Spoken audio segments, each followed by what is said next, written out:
नमस्कार विद्यार्थियों, only UPSC पे मैं अमृत शुक्ला आपका स्वागत करता हूँ।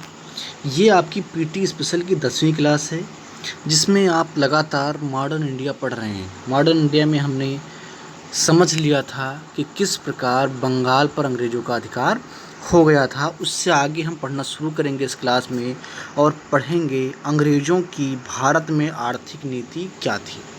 इसके बाद में हम पढ़ेंगे उनकी सांस्कृतिक एवं सामाजिक नीति क्या थी, प्रशासनिक नीति क्या थी। ये सारी चीज़ें हम पढ़ते हुए चलेंगे। तो आज हम इस क्लास में पढ़ेंगे अंग्रेज़ों की भारत में आर्थिक नीतियाँ क्या थी।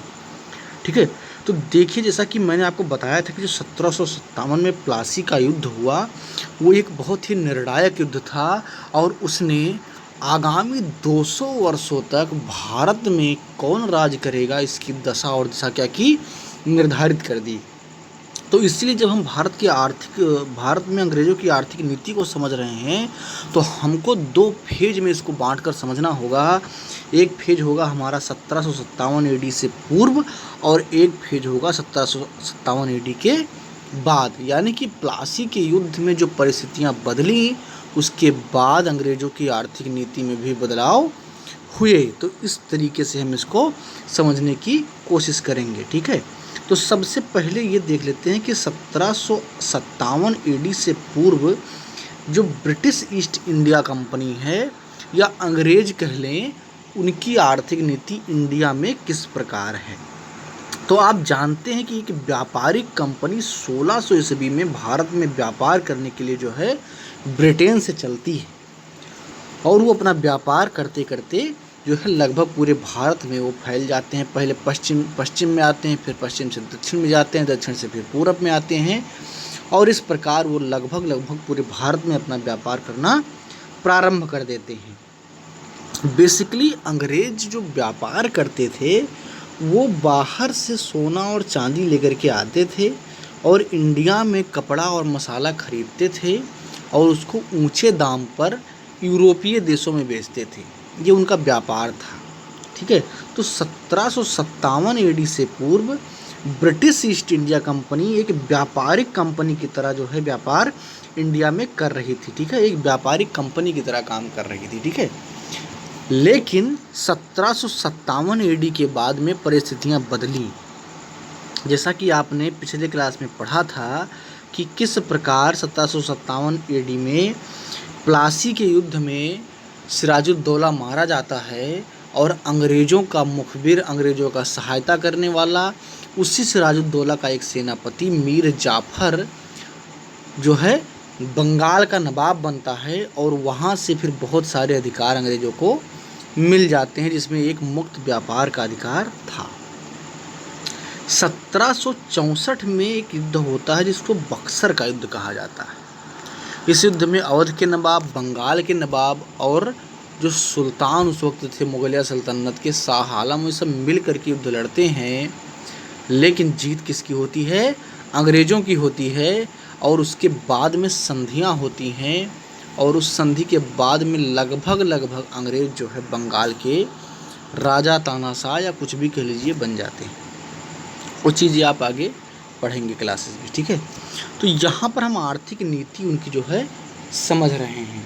तो उनकी आर्थिक नीति को समझने के लिए अब हमको दूसरे वाले फेज पर जो है अपना क्या करना है, फोकस करना है। तो जैसा कि मैंने आपको बताया शुरुआत में कि अंग्रेज़ करते क्या थे कि ब्रिटेन से यानी कि यूरोप से वो सोना और चांदी लाते थे और भारत से मसाला और कपड़ा ये दो लेकर के जाते थे और ऊंचे दाम पर बेचते थे और मुनाफा कमाते थे।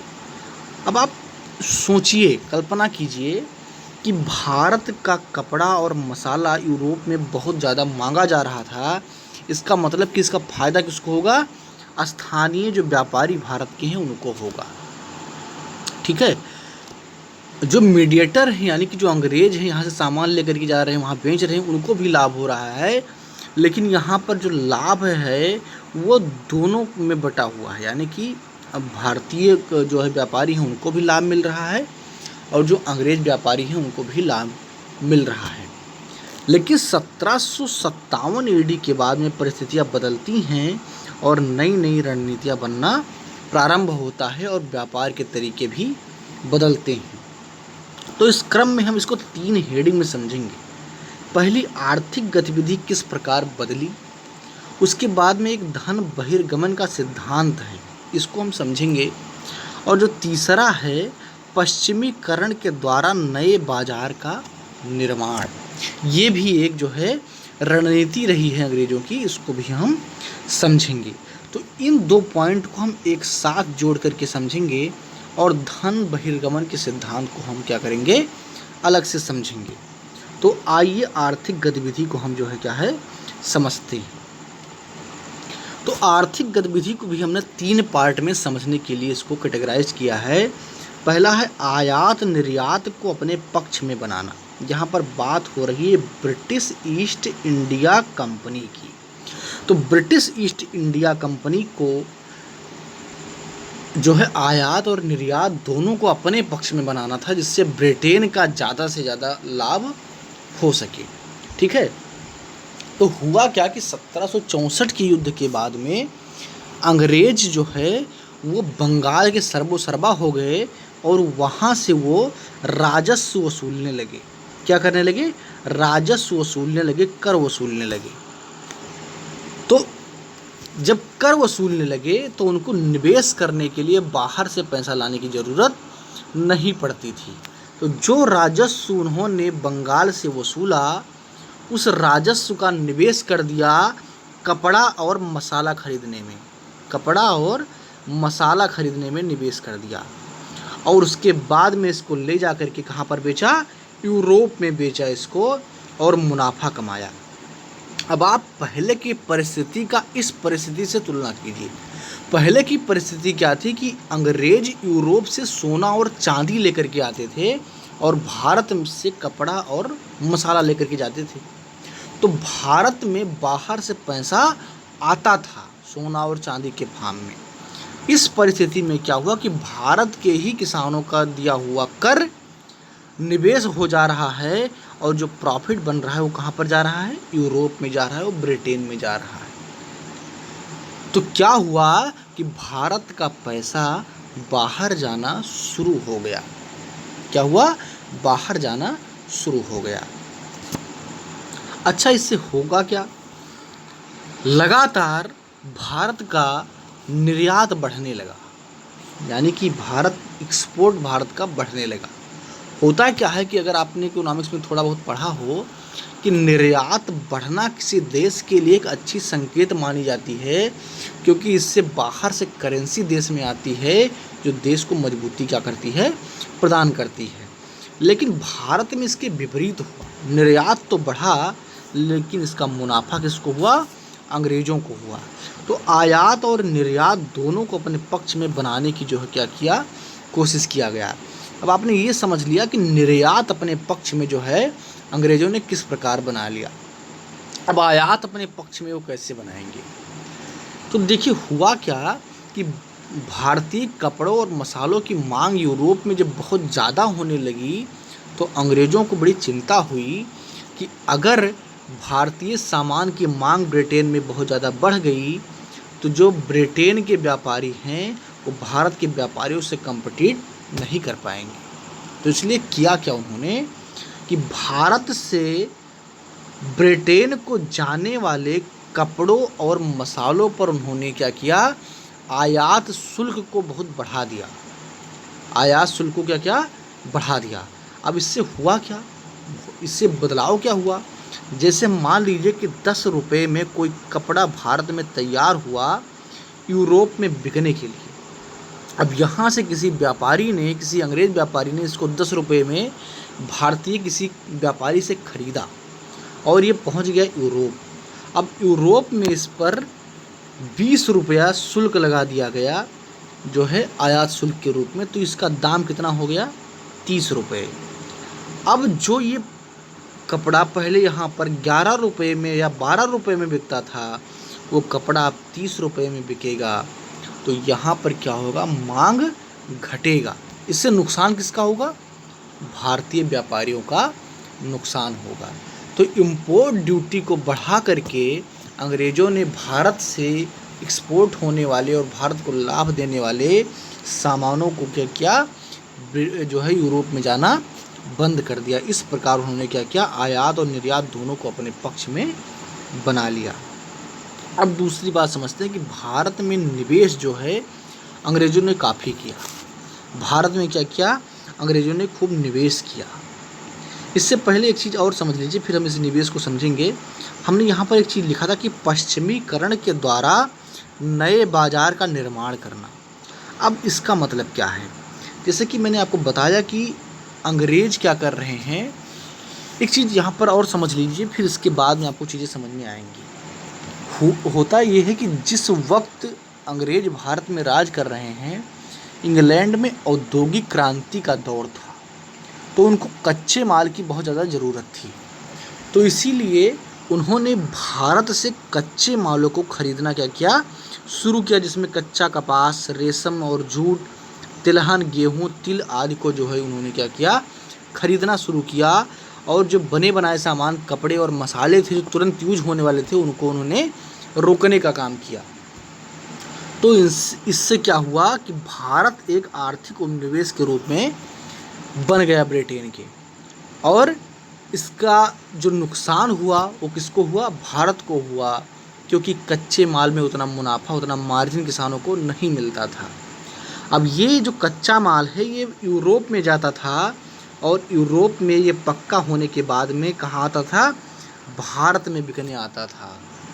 अब भारत में यूरोपीय सामान को बेचने के लिए पहले उस मानसिकता को जन्म देना होगा जो यूरोपीय सामान को पसंद करे, तब हमको यहाँ पर ये हेडिंग समझना होगा, पश्चिमीकरण के द्वारा नए बाजार का निर्माण। तो अंग्रेजों ने किया क्या कि जो पश्चिम के चीज़ें हैं उनका खूब बखान करना शुरू किया, उनकी अच्छाइयों को बताना शुरू किया, और ये बताना शुरू किया कि किस प्रकार जो भारतीय सामान है वो निकृष्ट हैं, और इस मशीन से बने हुए अंग्रेजी के सामान बहुत अच्छे हैं। और उसका इसी प्रकार से उन्होंने क्या किया, प्रचार प्रसार करना शुरू किया, ताकि एक मार्केट का निर्माण हो सके उनका सामान बिकने के लिए। और अंग्रेज इसमें सफल भी हुए। आज भी पश्चिमीकरण का अच्छा खासा प्रभाव पूरे एशिया महाद्वीप पर देखा जाता है। ये अंग्रेज़ों का ही एक जुगाड़ किया हुआ एक व्यवस्था है, एक आर्थिक व्यवस्था है, ठीक है।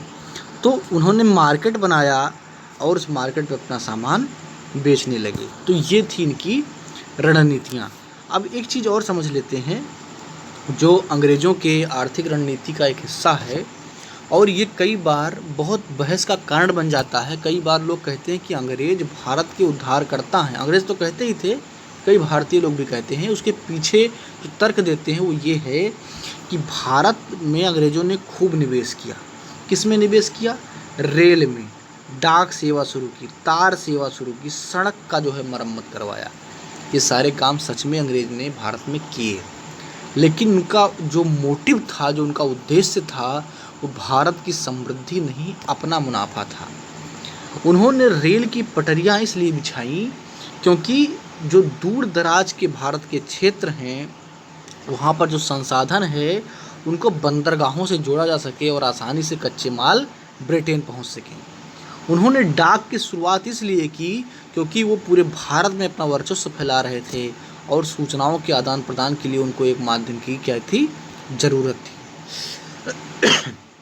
उन्होंने तार सेवा को, जो कि शुरुआत में कोलकाता और आगरा के बीच में शुरू हुई, वो इसलिए शुरू किया क्योंकि उनको अपनी सूचनाओं को जल्दी पहुंचाना होता था, इसलिए उन्होंने तार की व्यवस्था शुरू की। ग्रैंड ट्रंक रोड का उन्होंने जो है उसको सही करवाया, उसको बनवाया फिर से 1739 के आसपास में, और इसकी 1839 के आसपास में।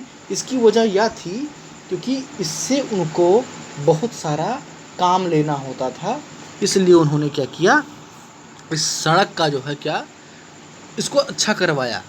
क्योंकि सड़क जो है वो व्यापार के लिए मूलभूत चीज़ें हैं, क्योंकि सड़क पर ही जो है गाड़ियाँ चलती हैं, जिससे सामानों की आवाजाही होती है, मालों की ढुलाई होती है। तो इसलिए ये क्या था, बहुत ज़रूरी चीज़ था, ठीक है। तो इसलिए इन्होंने क्या किया, जो है इन सारी चीज़ों पर निवेश किया। उनका कभी भी ये उद्देश्य नहीं था कि वो भारत में किसी भी प्रकार का क्या करें, भारत की समृद्धि का काम करे। तो ये थी उनकी आर्थिक नीतियाँ, जिसको आपने समझा। अब एक जो हेडिंग है धन बहिर्गमन का सिद्धांत, इसको समझ लेते हैं क्योंकि इससे कई बार सवाल आए। तो यहाँ पर DMR लिखा हुआ है, इसका मतलब क्या है? डी का मतलब दादा भाई नौरोजी, यम का मतलब महादेव गोविंद रनाडे और आर का मतलब रोमेश चंद्र दत्ता। ये 3 लोग हैं जिन्होंने अंग्रेज़ों के इस काम को उजागर करने का कोशिश किया कि जो भारतीय धन है वो ब्रिटेन में किस प्रकार जो है जा रहा है। इसी सिद्धांत को धन बहिर्गमन का सिद्धांत कहते हैं। दादा भाई नौरोजी ने 2 मई 1867 को ईस्ट इंडिया हाउस में, जो कि कहाँ पर था, ब्रिटेन में था, एक पुस्तक का विमोचन किया जिसका नाम था द पावर्टी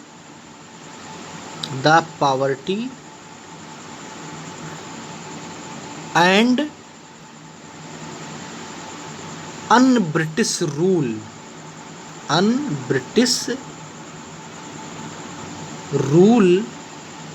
इन इंडिया।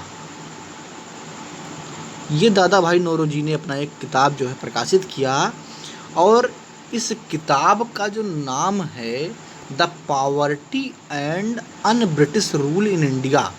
यहाँ पर अन ब्रिटिश रूल शब्द को थोड़ा समझने की ज़रूरत है। दादा भाई नौरोजी ये समझाना चाह रहे थे कि अंग्रेज़ जो हैं वो भारत में उस प्रकार से व्यवहार नहीं कर रहे हैं जिस प्रकार से वो ब्रिटेन की जनता के साथ व्यवहार करते हैं। इसीलिए उन्होंने अन ब्रिटिश रूल लिखा इसको।